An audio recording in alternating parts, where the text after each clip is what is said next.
según la índole prescripta de los delitos, de las ofensas sociales, que significan obviamente un diferencial enorme a lo largo de las sociedades y de los tiempos vividos por las sociedades. ¿Mm? Pero nunca ha habido, desde que la sociedad humana, Homo sapiens sapiens, se constituye como tal y se complejiza la organización clánica particularmente, nunca ha dejado de haber una norma societal que efectivamente fue calando hondo en el sentido discriminante, en el sentido de haber propiciado, como a mí me gusta decir, la protodesigualdad humana a propósito de la invención societal que llamamos sistema patriarcal. Este sistema se organiza en el Neolítico superior y coincide efectivamente, tal como lo muestra la historiografía más reciente y también la más antigua, emerge el sistema patriarcal con una notación diferencial, creciente normativa, aunque obviamente ustedes saben que la escritura es el momento histórico y no podríamos desarraigar la idea de una relación normativa más conspicua, diferencial, jerarquizada, a propósito de la invención del patriarcado. Pero no me voy a demorar mucho en esto. Cuando hablo de invención, digo que el fenómeno del patriarcado nada tiene que ver con una sustancia connatural, o sea, no viene embutido en nuestra naturaleza humana, de la misma manera que el sistema patriarcal nada tiene que ver con dispositivos escatológicos, trascendentales, religiosos, es decir, con lo sobrenatural. Ni la naturaleza ni lo sobrenatural tienen ningún tipo de implicación en el régimen de diferenciación desigual que ha sufrido nuestra especie Homo sapiens sapiens desde hace alrededor de 7.000 a 8.000 años, por ahí. Entonces, una vez insisto en que hay trabajos muy interesantes que han mostrado que ahí donde se explicita más en detalle la norma, es decir, cuando la escritura, y sobre todo tenemos paradigmáticamente un orden que es inexorable en los estudios de derecho, aunque estoy segura, hoy día han estado desapareciendo, cuestión que voy a retomar al final, es para las profesiones jurídicas un estatuto patriarcal, casi un nomenclador de origen, nada menos que el derecho romano. El derecho romano aparece como una clasificación bastante exhaustiva y cuya vertebración no puede entenderse si no se entiende el dominio patriarcal de ese derecho romano. A mí me ha asombrado muchas veces cómo se puede dar alguna ilustración acerca del derecho romano sin considerar que la base estructurante de ese derecho es el orden patriarcal. Y lo es de tal manera que efectivamente el sistema patriarcal romano era tan, yo diría, tan agudo, tan abrumadoramente hegemónico, que ponía un poco en vilo al conjunto de los otros de las otras organizaciones sociales que llamamos pueblos bárbaros, ¿no? Y hay unos comentarios muy interesantes de contemporáneos, sobre todo de la República Romana, que es la que organiza el sistema de derecho llamado romano. Hay recientemente un trabajo muy importante que se ha realizado en la Jaume I de España con relación a lo que sería esta vertebración patriarcal del orden jurídico romano que asustaba inclusive a los pueblos. Estamos hablando de un momento en que todavía no se ha transformado imperialmente Roma, ¿no? Estamos hablando en la fase republicana, no en la fase imperial. Es la fase republicana la que burila el derecho que conocemos. Después, por supuesto, se ha hecho más perfecto el dominio patriarcal, pero insisto en algo, insisto en una circunstancia. Para los pueblos germanos, por ejemplo, el derecho patriarcal romano era bastante conmovedor. No existía, todas estas poblaciones obviamente ya estaban organizadas patriarcalmente, pero debe admitirse que había algunos trazados más subrayados del dominio patriarcal en algunos pueblos que en otros. Valga de nuevo la redundancia. Roma es excepcionalmente y además su matriz jurídica de enorme impacto, como todas, todos, todes sabemos, a lo largo de los tiempos. Todavía hay influjos del derecho romano en la cierta consustancia de nuestro derecho actual, por más limitada que sea esa tradición. Por lo tanto, quiero decirles que cómo se organiza, me vengo más acá, la posible orientación de los seres humanos en relación al derecho, y es evidente que era una fragua propia de los varones, ¿no? Todo lo que tenía que ver con la norma jurídica, con la regulación normativa jurídica y demás, es muy, muy extraño encontrar, digamos, me refiero a por ahí en la baja edad media, que hay para mi gusto, perdón, la alta edad media. La alta edad media en los años bajos seculares, ¿no? Siglo IX, siglo X.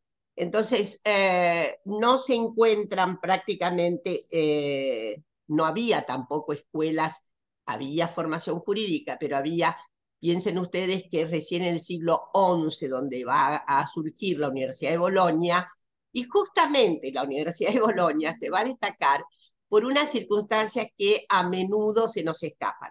En realidad, fueron los letrados, magistrados, que no tenían una alta formación escolástica, quienes forjan Bolonia. La Universidad de Bolonia se crea no con las altas especializaciones en el derecho, sino con un grupo de letrados, litigantes, querellantes, defensores y acusadores que tenían una formación lega, una formación más bien, ¿cómo diré? Si se me permite, silvestre, no era tan académica. Se hicieron cargo de la universidad. Y es muy interesante porque es un inicio de la universidad en la que hay una cierta consagración a la información más lega que propiamente letrada académica.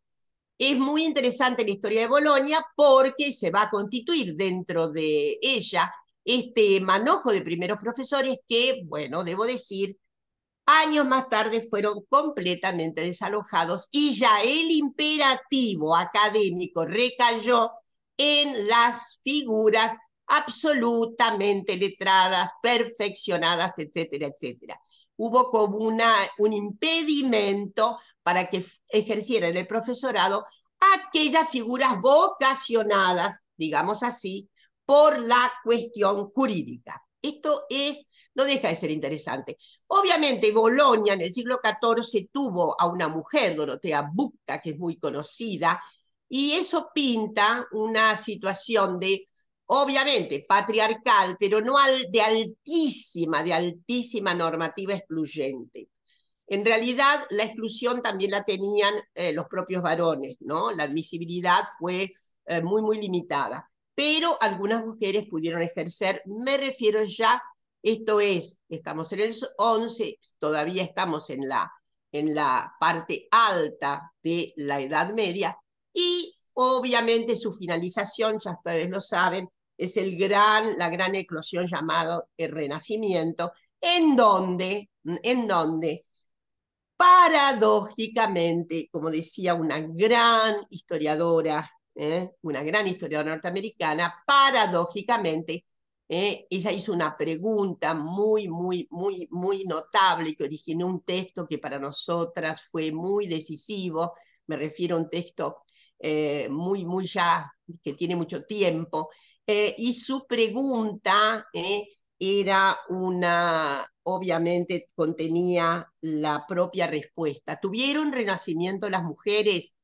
Tal la pregunta notable. No, el renacimiento fue de alta individuación en lo posible para los varones de determinados estratos sociales, pero las mujeres fueron conmovidas a una primera, podríamos decir, suerte de normativa de exclusión. Por eso, a medida, lo notable es que el propio feminismo se ha encargado de enmarcar una situación paradójica, es decir, idas y vueltas en relación a la condición femenina, idas y vueltas. No todo tiempo futuro va a ser mejor para las mujeres, hablando historiográficamente. En realidad, fueron los feminismos los que pusieron en vilo, una de las fuentes que puso en vilo la construcción teleológica de la evolución social, porque para las feministas obviamente había habido enormes zigzag en algunos momentos de avance de la condición femenina y momentos muy retractivos de la condición femenina. Parándome en esta bisagra, ¿no? Final de la Edad Media, en ese nacimiento de una forja tan impactante como ha sido el Renacimiento, en donde efectivamente no quiere decir que no hubiera patriarcado en la Alta Edad Media, pero quiere decir que se construye sólidamente un principio más afiatado de exclusión de las mujeres en la vida renacentista. Entonces, así se puede proseguir diciendo que en el siglo, una puede pensar, siglo XVII, por ejemplo, en donde obviamente tenemos un patriarcado, estoy hablando de Occidente exclusivamente, afiatado y demás, pero que tiene algunas brechas. Por ejemplo, una brecha importante que tiene esos años, siglo XVII, XVIII, momento iluminista, como ustedes saben muy bien, la brecha que se presenta es la posibilidad de que las mujeres se tornen relativamente reconocidas por lo que podría ser la jefatura de los grandes círculos literarios. ¿Sí? Los círculos literarios del siglo XVII y XVIII, si se analiza sobre todo la situación francesa, vamos a encontrarlos muy con destaque de muchas mujeres, al punto que aparece en el siglo, bueno, un poco antes, había aparecido un texto muy interesante de un filósofo no tan afiatado que se había dado el gusto de hacer un trabajo relacionado con la influencia filosófica de las mujeres. Es un texto de mediados del 1600 en donde aparecen más de 100 nombres de mujeres a las que nuestro autor dedica una interpretación como hacedoras filósofas. Como ustedes pueden comprender, hay un salto enorme, O sea, uno puede decir, siglo XVII, cierto reconocimiento de las mujeres filósofas. Pasa el siglo XVIII, deviene el gran cataclismo de las revoluciones burguesas, 1789, cambio de régimen, se pasa del antiguo régimen, del régimen obviamente discriminante, aristocrático, a un régimen posibilitante. Ahí está la fragua, obviamente ideológica y política, del liberalismo, y en donde efectivamente se condensan las construcciones del Estado-nación contemporáneo. Y ahí hay una pérdida notable, hay una retracción notable del reconocimiento, ni se diga, pero sí una retracción respecto de las habilidades que podían haber tenido las mujeres en las profesionalizaciones encomillemos, dado que las universidades todavía van a gestionar su definitivo desarrollo, sobre todo a fines del 18, durante el 19 notablemente, y ahí viene algo retractivo extraordinario, que justamente era lo que quería engarzar con la idea propuesta por las feministas de que todo tiempo futuro no fue mejor para las mujeres. El siglo XIX es un siglo de retracciones para las mujeres, de impedimentos para las actividades en orden a una noción que está debajo de toda la estructura de renovación del pacto patriarcal, que es la naturaleza naturanda de las mujeres completamente diferenciada de la naturaleza racional de los varones. La naturaleza racional de los varones es lo que es la apuesta, es una apuesta completamente ideológica, con consecuencias obviamente políticas inexorables, por las cuales además se determina que la capacidad entonces racional es regente y que solo la competencia de esa racionalidad reposa en los varones, mientras las mujeres tienen por su naturaleza naturanda, insisto, por sus apreciaciones fundamentales, internas, subjetivas y su matriz en la concepción, inclusive la subjetividad, absolutamente emocional. Hay una estructura emocional que fija, por otra parte, los sentidos amatorios, emotivos, etcétera, que hacen que las mujeres sean necesariamente paradigmáticas en la esfera del hogar. Esa es su esfera, esa es la condición de posibilidad para el desarrollo de esas extraordinarias condiciones de las mujeres en orden a la procreación y al cuidado. Entonces, nunca se había asistido a una divergencia tan enorme.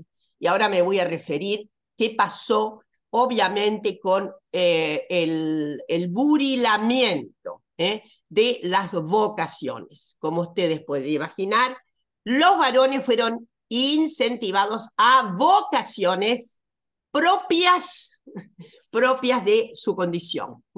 Y por lo tanto, aquellas cuestiones que tenían un valor trascendental, societal, habilitante, en donde había una consagración de valores que los situaban con mayor proyección, léase todas las actividades de transformación, etcétera, en donde los puestos gravitantes desalojaron por completo cualquier pretensión de las mujeres. Sobre todo, me parece que lo que sintetiza mejor es el desempeño en cualquier orden de poder, incluido desde ya el científico y siendo sobresaliente la esfera del poder político. Las mujeres quedaron sin el estatuto igualitario de ciudadanía que los varones, etc. Una cerrazón enorme con respecto a la incorporación de las mujeres a la vida universitaria. Muy lentamente se fueron abriendo las universidades. Voy a recordar que, por ejemplo, el mayor número de universitarias que se forja desde mediados del siglo XIX, finales del siglo XIX, aún iniciando algunos tramos del siglo pasado, la vocación íncita que se suponía podía inspirar a las mujeres para una autorización en la vida universitaria eran aquellas actividades que tenían absoluta concatenación con el destino de las mujeres, el cuidado. Por lo tanto, las primeras profesionales fueron médicas u obstétricas. Esto pasó en general en todos los países con muchas dificultades. Voy a recordar solo una anécdota. San Petersburgo era una universidad bastante abierta, pero a mediados del siglo XIX, que tenía una cierta admisibilidad de mujeres, sobre todo medicina, encontró la universidad, seguramente había muchas muchachas de extracción inclusive aristocrática, dado el panorama ruso, y seguramente muchas burguesas, digo muchas de origen burgueses, pero estoy hablando de un puñado de mujeres que asistía.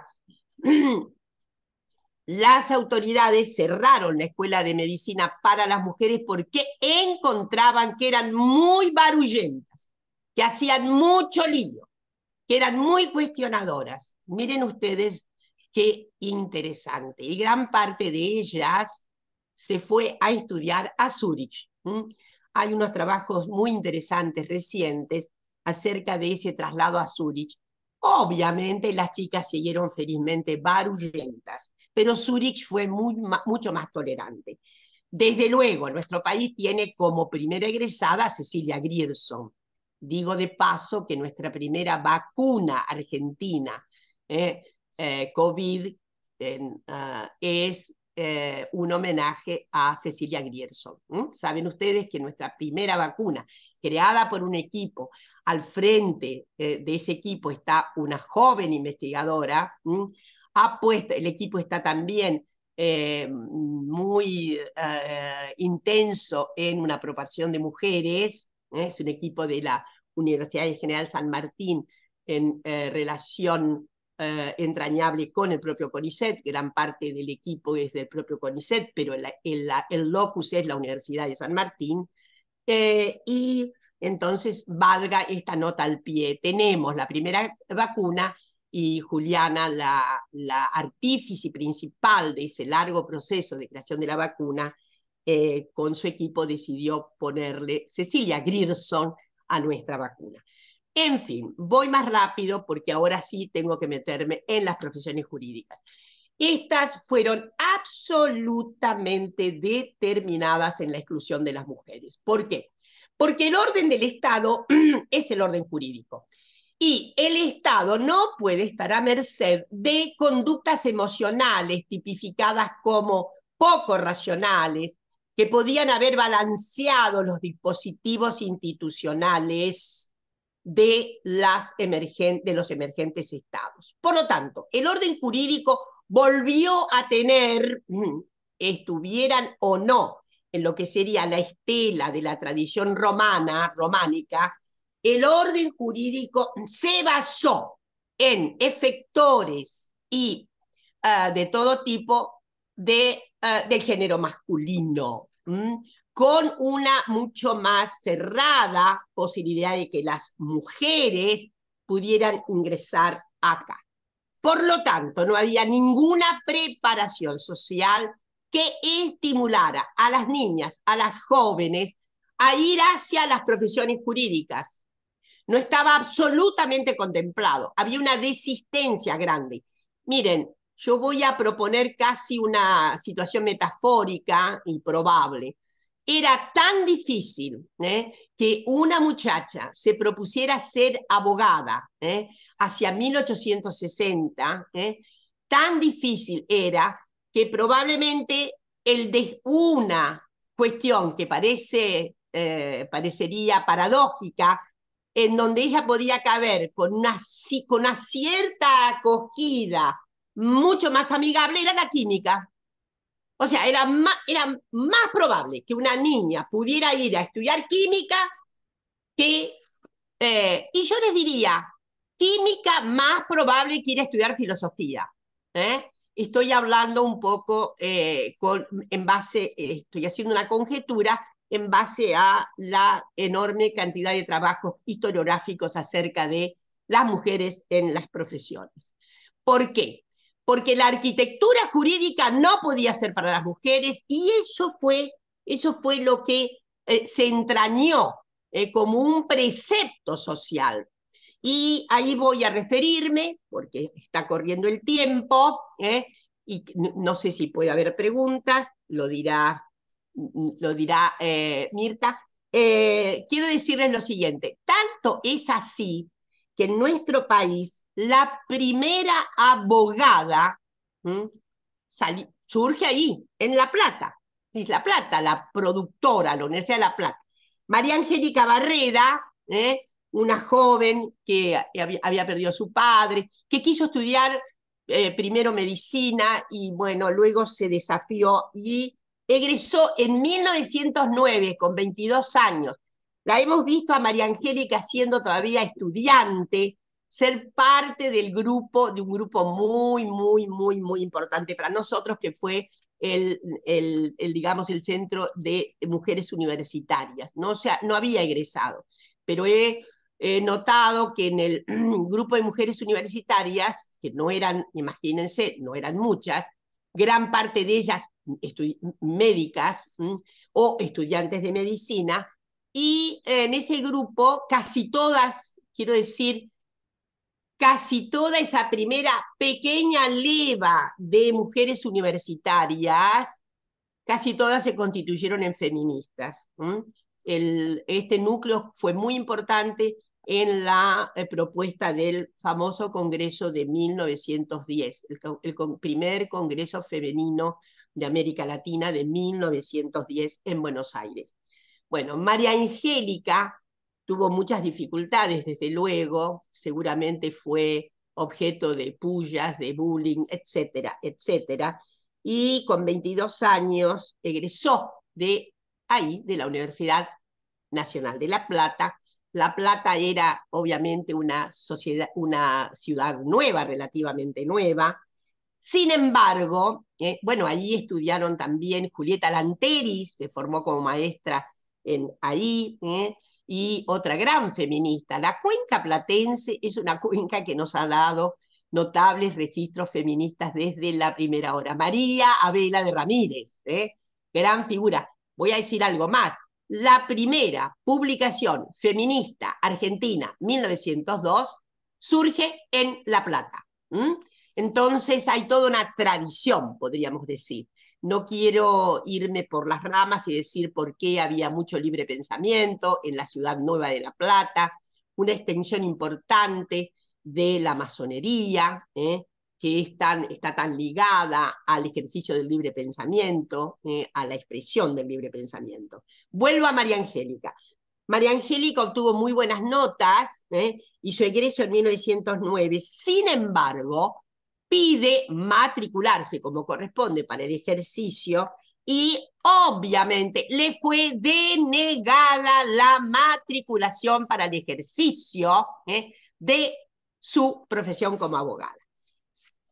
María Angélica no se quedó atrás, hizo toda una solicitud que fue a parar a la Corte Provincial, que finalmente hizo una estimación interesante y determinó que a María Angélica Barreda había que otorgarle la matrícula correspondiente para el ejercicio profesional. Yo voy a recordar algunas cuestiones que menciona María Angélica en la petición. Dice, el dictamen denegatorio de mi solicitud a la matrícula, ¿no? Hay que ver lo que dice el procurador Escobar cuando le deniega la matriculación, es así un modelo de locuciones patriarcales. Ella dice, el dictamen denegatorio de mi solicitud ha demostrado que aún subsisten espíritus prevenidos al surgimiento de la mujer, la que reclama con su trabajo y sus necesidades un puesto de acción en la sociedad, que le permita la subsistencia honrada, sin dependencias absurdas, dignas de una época para siempre pasada. Notable, ¿no? El espíritu tan entusiasta de María Angélica, que significaba como una época de grandes cambios a ese inicio del siglo XX, en donde todavía había una fragua tan consistente patriarcal en todo el orden societal. Dice también, algunas personas piensan que conferir el diploma de abogada a la mujer no significa crear la mujer abogado, sino la mujer hombre. Absurdo, ante el cual se detienen como ante un sacrilegio demoledor. Ese criterio corriente, o más bien vulgar, dice María Angélica, es el que seguramente ha inspirado aquella frase incómoda del señor procurador, de que se echaría por tierra toda nuestra legislación. Escuchen bien, el procurador creía que darle la matrícula a María Angélica Barreda era echar por tierra toda nuestra legislación, con ese permiso de matriculación. Entre nosotros, dice María Angélica, la mujer ha triunfado en las otras profesiones y continuará conquistando palmo a palmo la regla igualitaria que persigue en justicia. Obviamente, la primera abogada de Buenos Aires se devino después de 1910, y en general en el mundo la situación vocacional para las ciencias jurídicas estaba ofuscada, obturada. se podía hacer otra cosa. Pero insisto que las otras actividades también estaban con un bloqueamiento, y he señalado que no puede admirar el bloqueamiento que había en las llamadas humanidades. No me voy a detener en los obstáculos habidos para que las mujeres se formaran en historia en el siglo XIX, cuando se había constituido como una rama científica más, una obturación completa. De modo que la vocación estaba reprimida de algún modo, tenía que tener algún otro cauce, porque la expectativa, además, era que las mujeres se quedaran en el sagrado hogar. Había una desistencia social.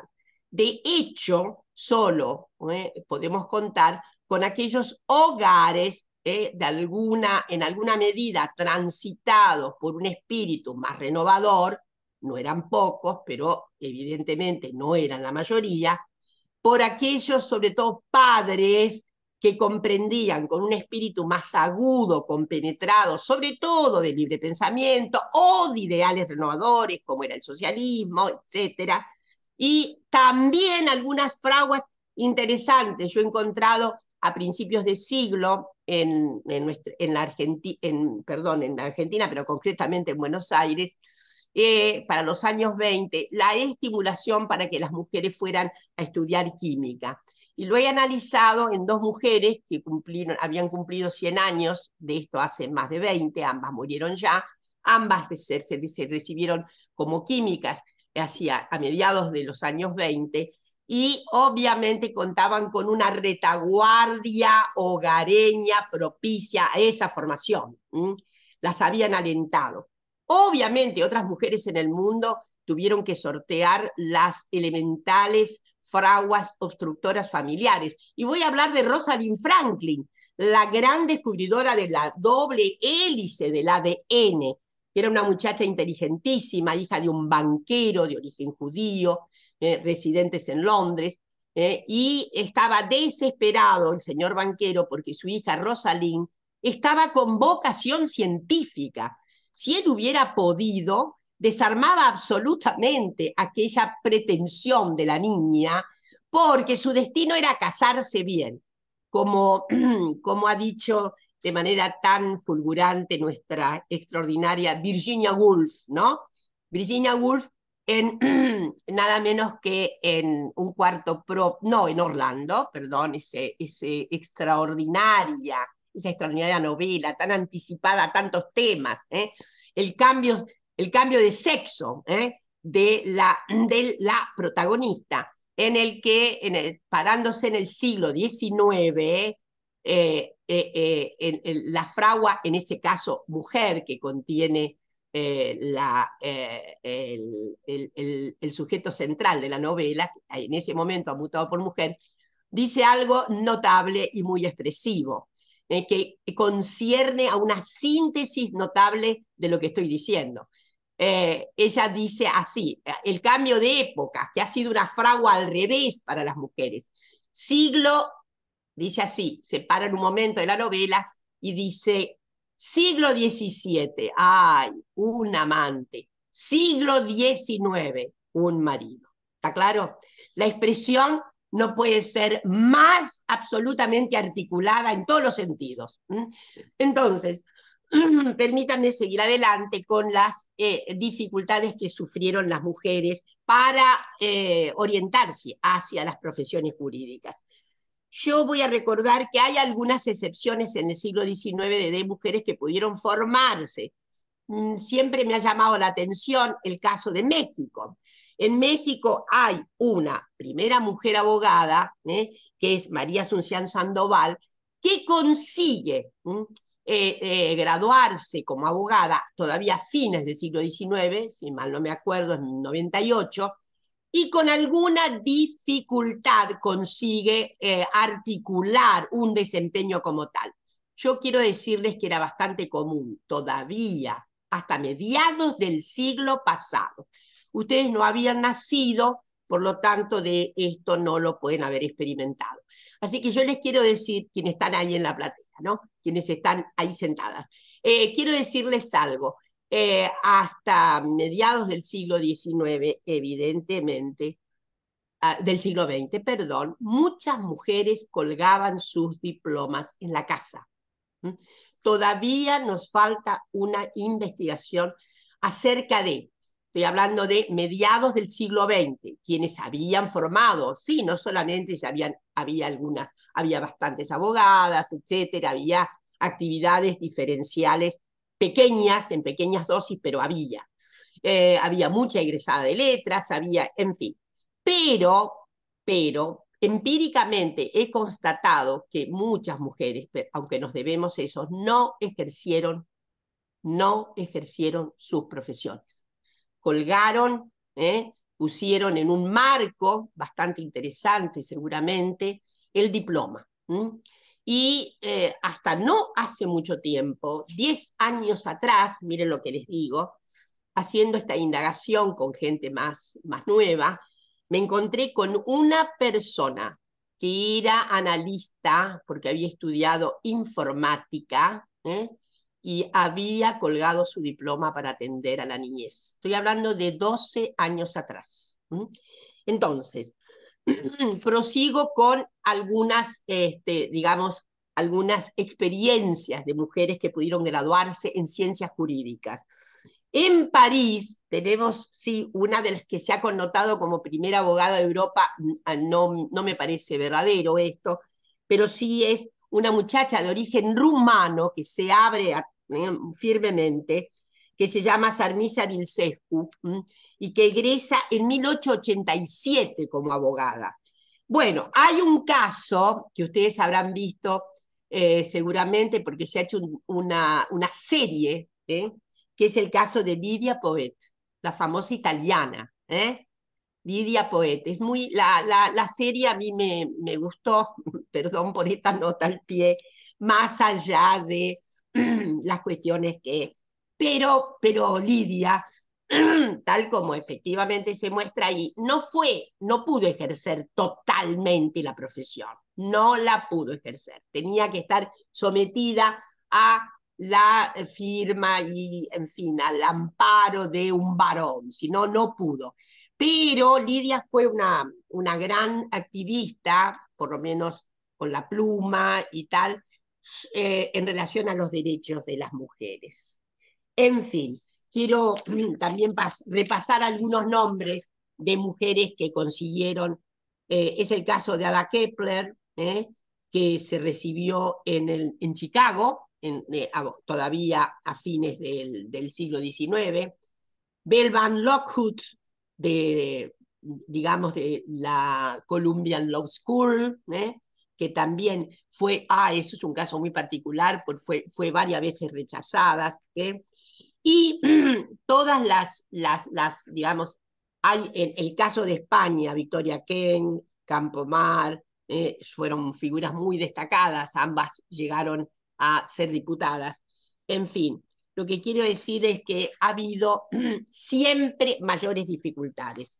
Esta parte la quiero terminar porque ahora me voy a referir exclusivamente a qué pasa con las ciencias jurídicas hoy día. Bueno, voy a rematar esta parte primera con lo que le pasó a la querida Carmen Argibay, una de nuestras primeras, porque en realidad fue la primera mujer formalizada que llegó a la corte, pero les quiero decir que allá por los años 60 y pico hubo un momento en que una mujer ocupó un cargo en la corte por un cierto tiempo, y es notable, de eso nos hemos olvidado por completo, ¿no? Fue una eventualidad en los años 60 que por una temporada fuera una mujer representante en la Corte Suprema. Pero en realidad todos nos acordamos de la designación de Carmen Argibay junto con Hayton de Nolasco, ¿no?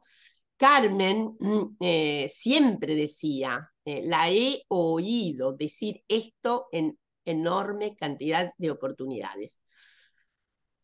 Siempre recordaba como un gran desafío cuando comenzó a estudiar Derecho, que debe haber más o menos coincidido porque yo comencé estudiando Derecho y luego me di cuenta, como era una justiciera básica, perdón por esta autorreferencia, creía que lo mío era el Derecho.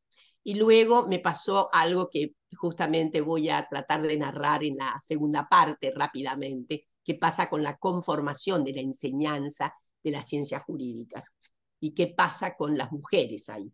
Entonces, Carmen repetía siempre que cuando ella comenzó a estudiar Derecho, finales de los 50, inicios de los 60, en una primera aula de Derecho había un curso de nivelación, un curso de ingreso dentro de Derecho, que era muy fascinante porque una aprendía un poco de todo. Fue muy fascinante para mí ese curso introductorio, tenía filosofía, tenía historia, en fin.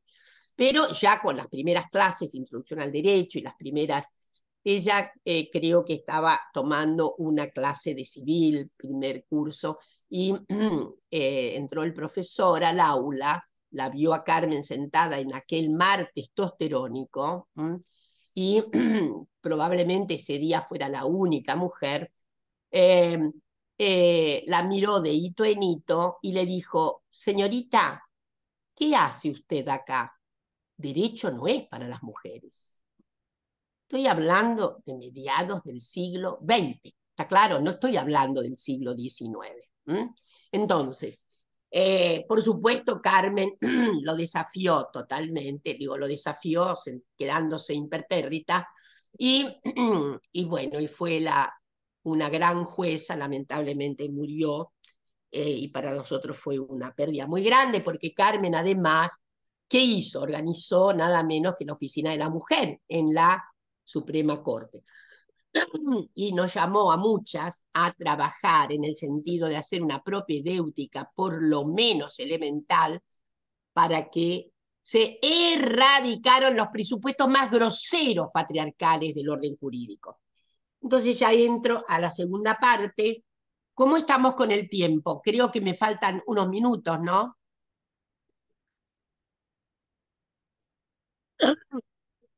Sí, Dora, a lo mejor 5 minutos para cerrar y damos 5 minutitos por si hay alguna Bueno, pregunta, ¿sí? entonces, para cerrar, gracias, gracias. Me entusiasmé mucho, como ustedes saben, siempre tengo un cierto cronómetro incorporado, pero bueno, como comenzamos un poquito más tarde, bueno, les quiero decir que en general lo que nosotros necesitamos para una readmisibilidad antipatriarcal de vocaciones, hoy hay mucha feminización de las profesiones jurídicas, claro que sí. Eso es un ingrediente notable. Sin embargo, la formación jurídica está contrariando íncitamente la condición todavía de segundo sexo que tienen las mujeres dentro del derecho. Hay algunas especialidades propias para las mujeres, ustedes lo saben muy bien. Una especialidad propia de las mujeres ya se sabe cuál es: civil, familias. ¿Está claro? Allí civil familias es propio, vaya a saber, ustedes vean qué transhistórico tiene el compendio familia, el compendio doméstico, el compendio regulatorio que tiene que ver con la vida familiar. Yo lo que quiero decir es que hay que, de todas maneras, hacer un cambio drástico en la forma en que se enseñan las profesiones jurídicas. Estamos frente a una consideración clave. Hay una especialización demarcatoria formalizada que viene del siglo XIX. En lugar de haber algo holístico. ¿Por qué va a estar tan separado penal de civil? ¿Por qué? ¿Por qué va a estar tan separada familia del resto de las cuestiones? Yo tengo la impresión de que hay una Arcadia solemne, transpatriarcal, en la que todavía el derecho se imagina a la familia como una consumación absolutamente venturosa, amatoria, que consiste en la idea de armonía, la armonía de la familia. ¿Se entiende lo que quiero decir? Hay un principio de armonía de la familia que corresponde al dictatum de una mujer trabajando en el orden civil familias. Y yo sé de lo que hablo, porque aún No basta con el enorme número de mujeres que hoy tiene felizmente cualquier escuela de derecho, cualquier escuela en nuestro país. Hay una alta, pero lo que sigue siendo doloroso es que la estrategia fundamental nosológica, conceptual, sigue siendo algo que oraba la propia condición de integridad de las mujeres con independencia del conato familiar. ¿Se entendió lo que quiero decir?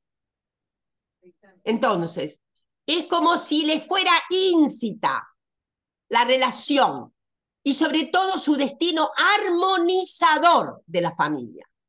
Miren, la familia es todo lo que se supone que significa para la condición Homo sapiens sapiens. Sin un ser familiar, sin una forma de maternaje, cualquiera que sea, o alguien que sustituya, pero que sea maternaje, no puede haber condición humana. En estas temporadas en que el individualismo se pone tan frenéticamente en el escenario político, me gustaría decir que somos seres sociales. Somos sujetos sociales. Es inescindible la malla social de nuestra particularidad individual. Tanto es así que nos miramos en un espejo y no vemos. No es mí que está en el espejo. No es a mí que veo en el espejo. Es lo social. Sabían eso. Porque está el otro, como decía un gran filósofo y sociólogo norteamericano, George Mead. El otro generalizado, es lo societal lo que estoy mirando en el espejo. ¿Qué se piensa de mí? Lo que veo en el espejo. ¿Qué se supone que soy? Es lo que veo en el espejo. Tan sociales somos. Y las ciencias jurídicas tienen que entrañar el dictatum social. Es como si se hubiera hecho la norma fuera de la condición humana de los seres humanos. ¿Se entiende lo que quiero decir? La norma jurídica aparece como fuera del sujeto humano, como si se tratara de marcianos, disculpen la metáfora, pero más o menos es así. Entonces, en estos últimos minutos que tengo, digo, para que haya nuevas vocaciones para las ciencias jurídicas también tienen que cambiar, porque va a haber entonces una condición transformadora que todas las mujeres van a poder llevar, lo mismo que los varones, ¿no? Pero abogamos entonces por un estatuto formativo de las ciencias jurídicas que tenga relación íncita con la condición humana, con la construcción social humana.